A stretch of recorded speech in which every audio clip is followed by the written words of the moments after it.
Hey everybody. Okay, so I totally changed my channel name, and that is because I did not want my full name to be out there in the public, just because we do have some people joining our chat at night that ask you for credit card information and whatnot.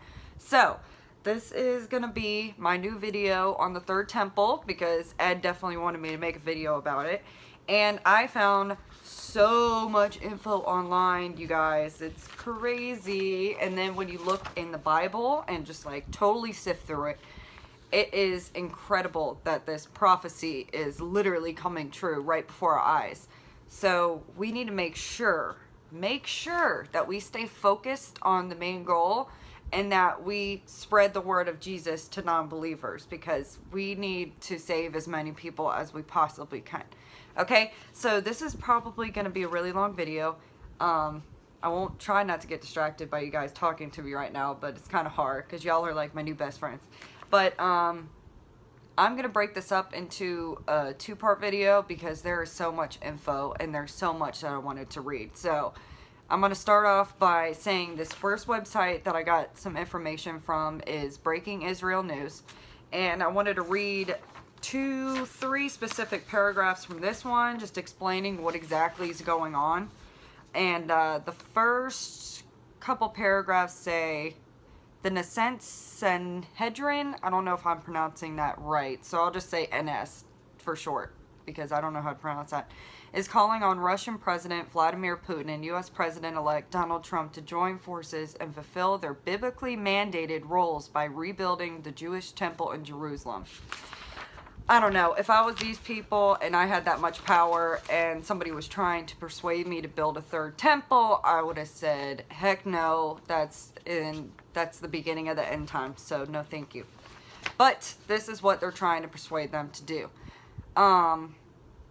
The Sanhedrin, I'll just say S, I can't pronounce it, letter notes that Trump's upset victory was due to his support of Jerusalem, and reminds Trump of his campaign promise to move the U.S. Embassy from Tel Aviv to Jerusalem, effectively recognizing the city as a capital of Israel. The Jerusalem Embassy Act, passed in Congress in 1995, initiated the moving of the embassy, but has been vetoed since every American president since.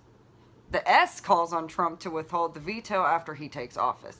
And then the last paragraph I wanted to read from this was, an Israeli bystander called out in Russian, welcome President Putin. Putin approached the man who explained the importance of the Temple Mount and the Jewish people. Sadri Sharadim, an Orthodox Hebrews news site, don't know how to pronounce that either. I'm really terrible at these things. I'm sorry, guys. Reported that Putin responded, that's exactly the reason I came here, to pray for the temple to be built again. That is some scary stuff. I think on the second video that I make, I'm going to read off what I found in the Bible. That's scary. That's what's going on right now. They are trying so hard to rebuild this third temple, which is not good at all. The second news site that I found and wanted to read two paragraphs from is Lamb and Lion Ministries. I'm guessing it's a ministry somewhere, but this is what I found on this website. Currently, there are two major obstacles to the reconstruction of the third temple. One pertains to its location. The next temple can only be built where the two previous temples stood, because the Holy of Holies must be on the exact same spot.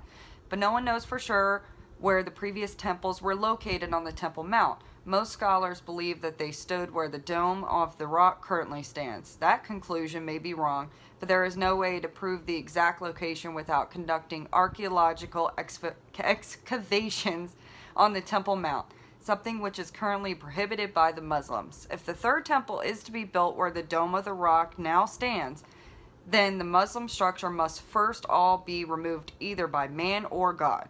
It could, of course, be burned to the ground by a saboteur, or it could be destroyed by an earthquake. Both very plausible things to happen.